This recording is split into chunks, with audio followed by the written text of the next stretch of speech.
L'image est impressionnante. La nuit dernière, un important incendie s'est déclaré dans un immeuble de Caluire-et-Cuire, un immeuble qui est squatté depuis 1 an maintenant par une centaine de personnes.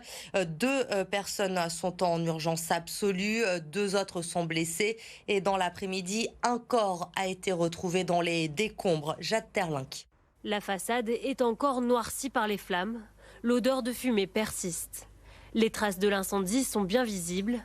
Un feu violent déclaré au milieu de la nuit qui a surpris tous les habitants de l'immeuble, évacués et installés temporairement dans ce gymnase de Caluire. C'est les gens qui sont venus taper la porte, ils ont dit que sortez, sortez, il y a le feu, il y a le feu, il y a le feu. Après, nous aussi, on est sortis précipitamment. Beaucoup de personnes ont crié avec la fumée, c'est trop dangereux. Très peur, très peur. Certains ont paniqué et ont sauté par les fenêtres pour fuir les flammes. Un des amis, il a sauté 3e étage. Il est en résidence, il est à l'hôpital. Du coup, il y a 2 femmes aussi, ils sont brûlés aussi.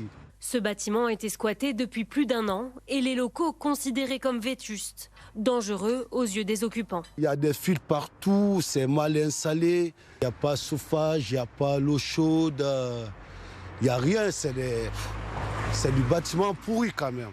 Pour les voisins habitant juste en face, le danger était omniprésent. Toutes les installations précaires qui ont pu être faites à l'intérieur, c'était beaucoup de récup. On voyait beaucoup, il y avait l'électricité, etc., qui ont dû aménager par leurs soins. Forcément, c'était pas fait dans les règles de l'art. C'était fait de briques et de brocs à l'intérieur. Ils se chauffaient comme ils pouvaient, donc à un moment donné... Une cinquantaine d'occupants a été prise en charge par la Croix-Rouge. D'après la préfecture, ils devraient bénéficier temporairement de quelques nuitées à l'hôtel.